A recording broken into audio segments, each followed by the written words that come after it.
شہادت کی 20 اقسام ہیں۔ اگر انسان ان میں سے کسی طریقے سے مر جاتا ہے تو وہ شہادت کی موت پاتا ہے۔ راہ خدا میں جس شخص کو قتل کیا گیا ہو وہ شہید ہوتا ہے۔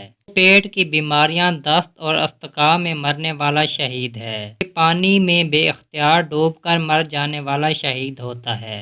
نمبر 4، دیوار یا چھت کے نیچے دب کر مر جانے والا شہید ہے۔ نمبر 5، طاعون کی بیماری میں مر جانے والا شہید ہے۔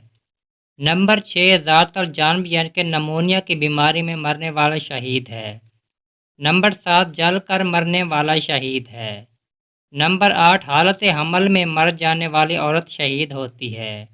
نمبر 9، کنواری مر جانے والی عورت بھی شہید ہوتی ہے۔ نمبر 10، جو عورت حاملہ ہونے کے بعد سے بچے کی پیدائش تک یا بچے کی پیدائش کے بعد حالت نفاس میں مر جائے وہ بھی شہید ہے۔ نمبر 11، سل کی بیماری میں مر جانے والا شہید ہے۔ سل کو آج کل ٹی بی بھی کہتے ہیں۔ نمبر 12، حالت سفر میں مرنے والا شہید ہوتا ہے۔ نمبر 13، سفر جہاد میں سواری سے گر کر مرنے والا شہید ہوتا ہے۔ نمبر 14، اسلامی مملکت کی سرحدوں کی حفاظت کے دوران مر جانے والا بھی شہید ہے۔ نمبر 15، گڑھے میں گر کر مر جانے والا شہید ہوتا ہے۔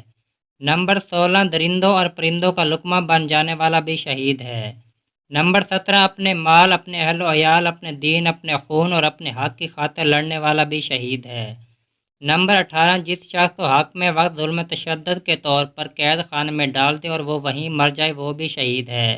نمبر 19، آسمانی آفات میں مرنے والا بھی شہید ہے۔ نمبر 20، دل سے شہادت کی دعا کرنے والا اگر وہ بستر پر بھی مر جائے تب بھی وہ شہادت کے ثواب سے فیض یاب ہوتا ہے۔